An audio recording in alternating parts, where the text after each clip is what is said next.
We know Donald Trump compared Bitcoins to steel and estimate it will bring a new industrial revolution. And what do you think?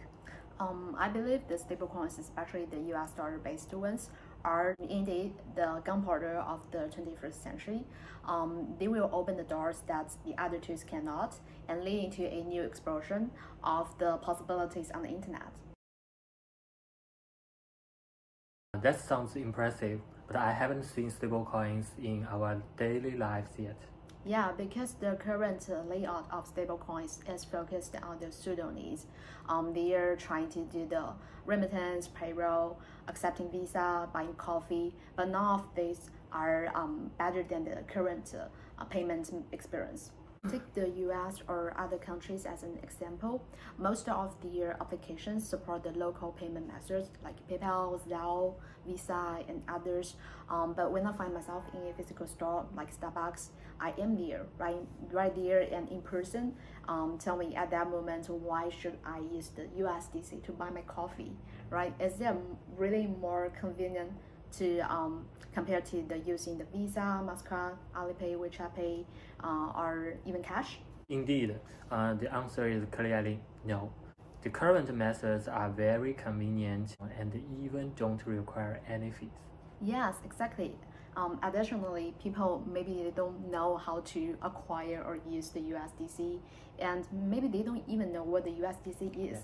Simply adding the stablecoin payment options to the traditional payment method feels dull and uninviting because it's a pseudo need.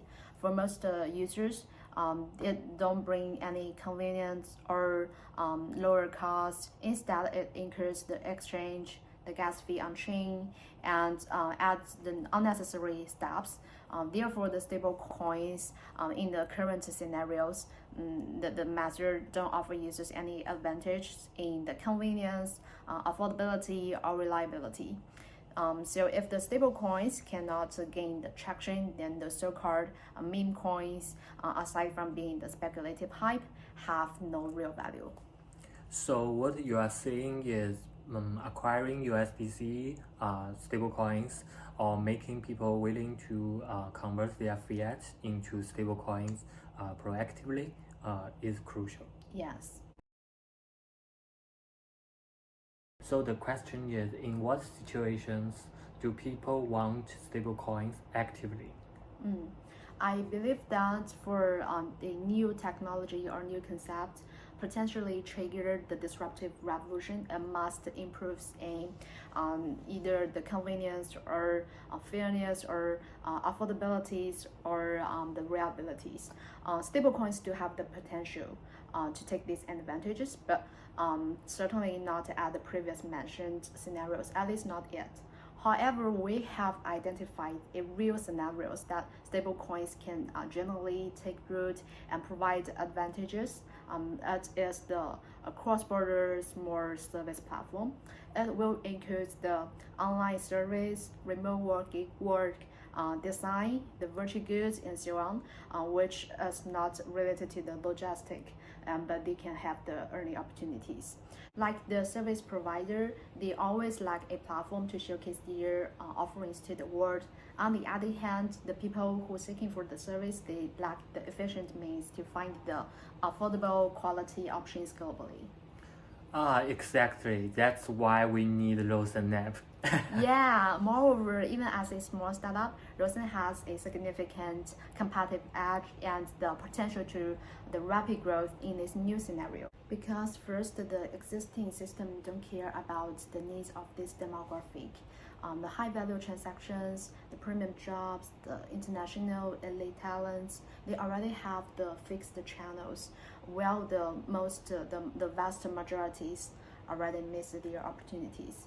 And second, the current internet is already fixed, closed, and inflexible, right? For example, if you're a new user on LinkedIn, how you can get the attention and land the job opportunities, you might need to seek for the recommendation letters, like a plate for a recognition of your skills and keeping posting updates and maybe send the 1,000 friends request to boost your connections, right? Yes, even if they accomplished all of this, if they don't have an elite educational background or well-known references, I think they still won't attract recruiters' attention. Yes, the desire to earn money from around the world is a vast unmet market. This demand has long been suppressed by the technology and society constraints. Just like Spotify released everyone's desire to enjoy music anytime, anywhere, Rosen aims to fulfill a fundamental desire shared by everyone, an opportunity to earn globally. Yeah, exactly. I believe most people share this aspiration.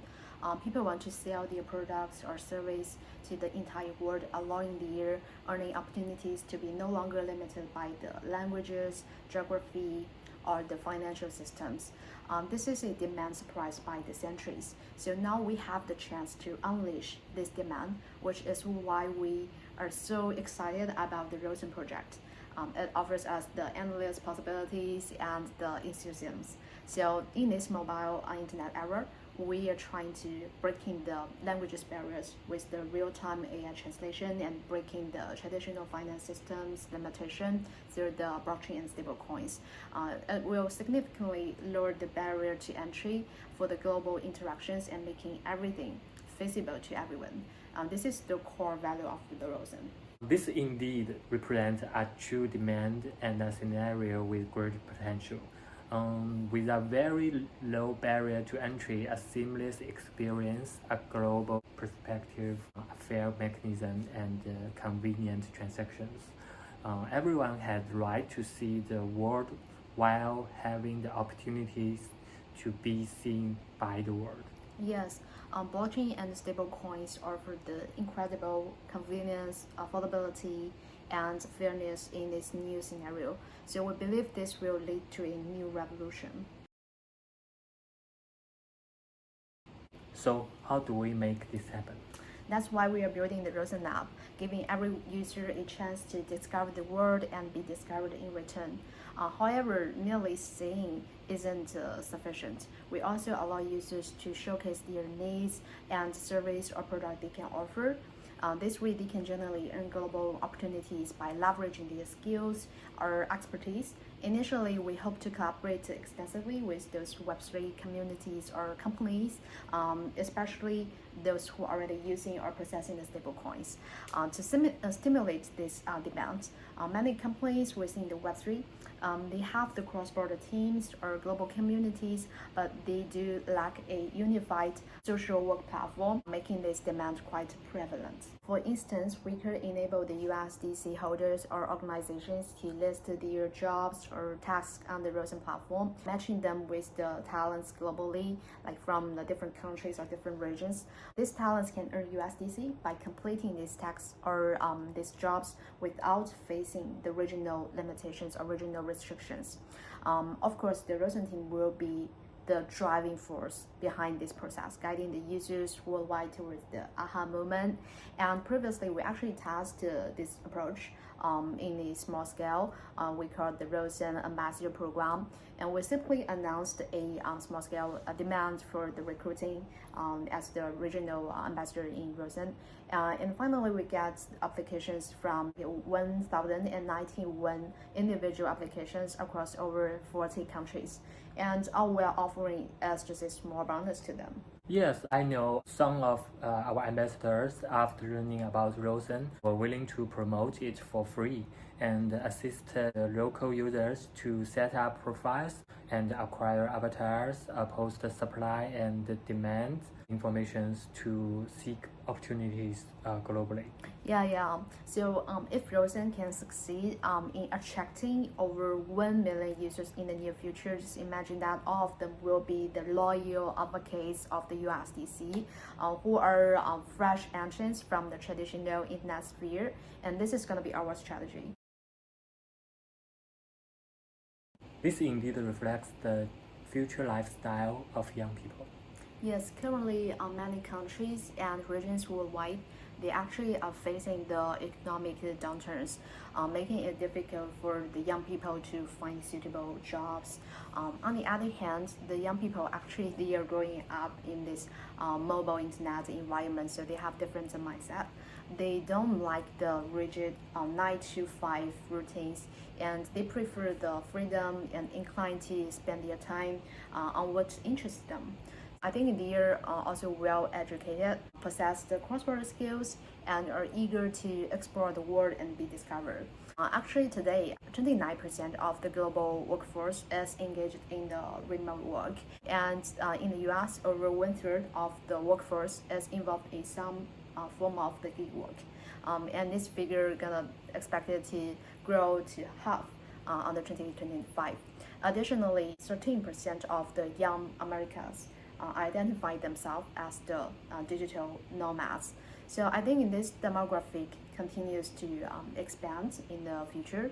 So Rosen aligns to the user experience of those young people, those younger generation, and can better meet their needs and expectations. So in the scenario we have discussed, using stablecoins seems to have advantages, but won't this conflict with the existing financial system, and isn't this eating into their market share? Our answer to that question is no conflict and unattainable. Our scenario revolves around the cross-border small tax and services, involving the transaction typically ranging from $10 to several $100. So in cross-border banking situation, this amount incurs relatively high fees and may take days to processing it. The worst part is many individuals cannot complete such transactions because they must jump through numerous hoops, such as applying for the foreign currency account and establishing the online shops, or waiting for the credit approvals, which vary by country. There's a real story I can share with you. We worked with an Indian student, Anaka, who provided us a 2 days event support in Mumbai. And we intended to pay her $110, and she insisted receiving it through her bank account. So we're gonna do it. But when we really were the $110 to her from our US bank account to hers in India, our bank charged us $30 for that transaction, which means like our cost actually is $140. The worst part is that her bank also informed her to open a foreign currency account to accepting the US dollars. After this complex process, she ended up receiving only $70 as the bank deducted about $40 in fees. It means the 50% of our expense was paid to the bank, and she didn't want to experience such a experience anymore. Now she accepts the US stable coins, which cost just a few cents in gas fees, which the Rosen app covered as well. So it means like totally free for such transactions. Ananka's experience shows how complicated the cross-border smart transactions are within the current financial and banking system, where the transactions cost can often exceed the amount being transferred. Yes, I don't think anyone would want to experience that twice. High cost, complicated procedures, and long waiting times. Naturally, people will search for more convenient and affordable methods. Yes, exactly. Actually, this is the majority of the people. It's important to understand that most people in this world currently conduct their daily income or transactions within just a few $100s or even a few $1,000s. We believe that if a convenient, affordable, and reliable method is available, everyone will embrace it. And once they have this experience, they will find it hard to revert to the old ways. That's why we think that once people start really wanting something, it could create a whole new market and could grow super fast. On a global scale, there's a ton of the activity happening, likely like billions or even trillions every day. But if all these needs and transactions have to go through the old financial systems, they are just going to get held back again. The real issue is that the current system just can't handle this new market that when no one has really paid attention to before. It's like a new opportunities waiting to be tapped, and it won't mess with the traditional markets. Most of folks, they would rather skip the small transaction altogether instead of dealing with this old system because it's too complicated. So those traditional banks missed out to the chance earning the commission fee, earning the money from this kind of transaction already. Plus, Rosen won't help with those big or really large cross-border deals, cross-border transactions, which means the traditional finance will still be there for those larger business transactions. This is no conflict in between. A good example of this is how we moved from the telegraph to the texting and then the messaging applications like WhatsApp, WeChat, Telegram. People really need to communicate and connect no matter where they are. So a long time ago, not many folks used the telegraph because they are too expensive, they are too hard to use. But then the texting took off because it was cheap and easy. Now, with the smartphones and the internet messaging app can nearly take over regular texting, it's really wild to see how much has changed in the past decades. So now, imagine if a telecom companies decide not to change that and keep themselves in the old method like telegraph. That's obviously what would happen. They fall behind and lose out. Exactly.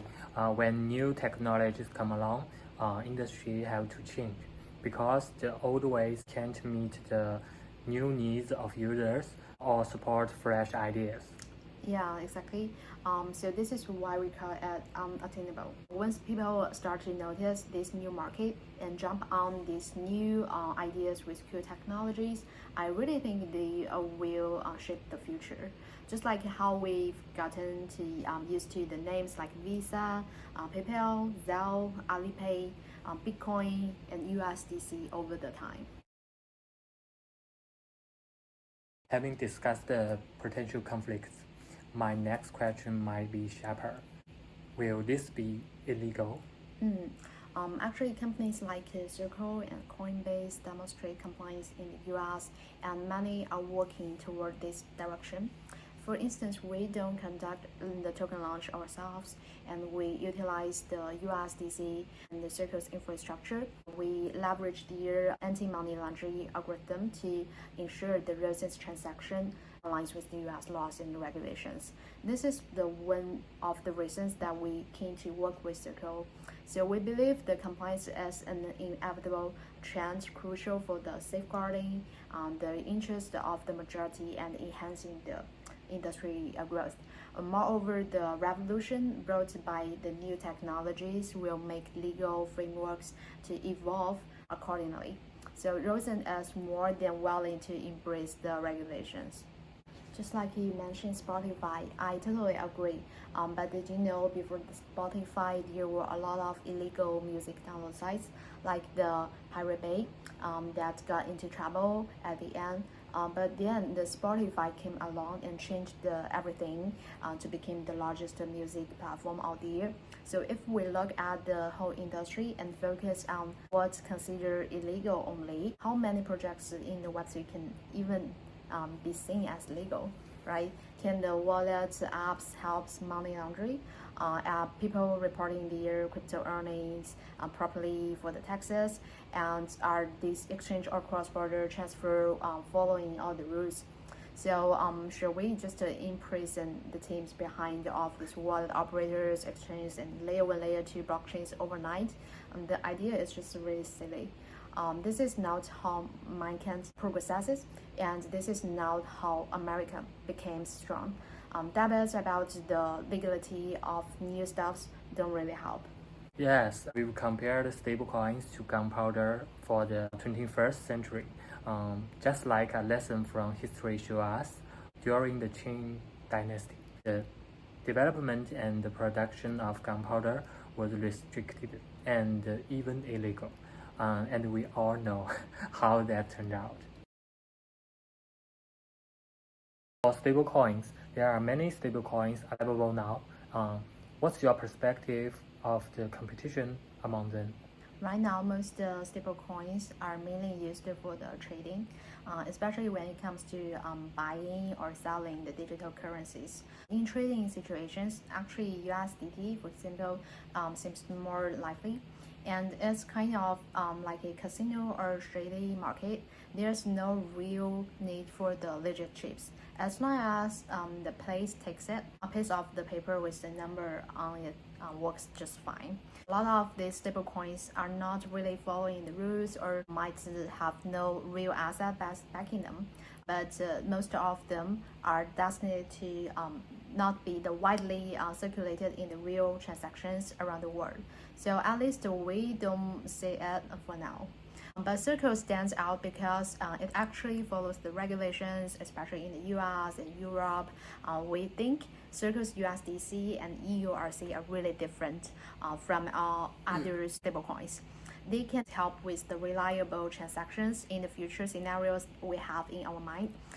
So users don't have to stress about the things like price drops or the risk of legal troubles or the issuer disappearing with the money or even the insider stealing the funds. So that's why we said earlier that beyond being easy to use or affordable, being the reliable is super important. In our last video, we talked about how there's a lot of buzz around the stablecoin infrastructure right now. So once that's all set up, what comes next? I think everyone is focused on making a long-lasting solution, building the infrastructure and setting the rules that every new guy has to follow. It's a smart thinking, I have to say. But the downside is that nobody's really looking at creating applications that actually meet what the users want. What really matters isn't just the fancy technology, but on the user acquisition and market presence, especially in the realm of the internet. This is kind of like the old days with the camera and film. Back then, every photo needed film. So a lot of today's website companies, they probably see themselves as Kodak, super focused on making film, which they thought is the real infrastructure. But no one is dreaming up a real camera that users can actually use. Making a good camera is way harder than producing the film, and it doesn't bring in the money quickly. Yes, exactly. We've been part of tons of activities and events where lots of airdrops, tokens, NFTs, smart contracts, and infrastructures are just like handing out a roll of film to every user. Yeah, I know that. But what can these film rolls do, right? So it probably promises users that they can take amazing pictures. It might be worth it a lot. It could make you a pro photographer. But in the end, they have no clue how to use it because they don't have a camera, right? So since most people don't want to make their hand dirty, they don't want to take on those boring tasks and don't pay off right away. So just let Rosen step up and be the camera.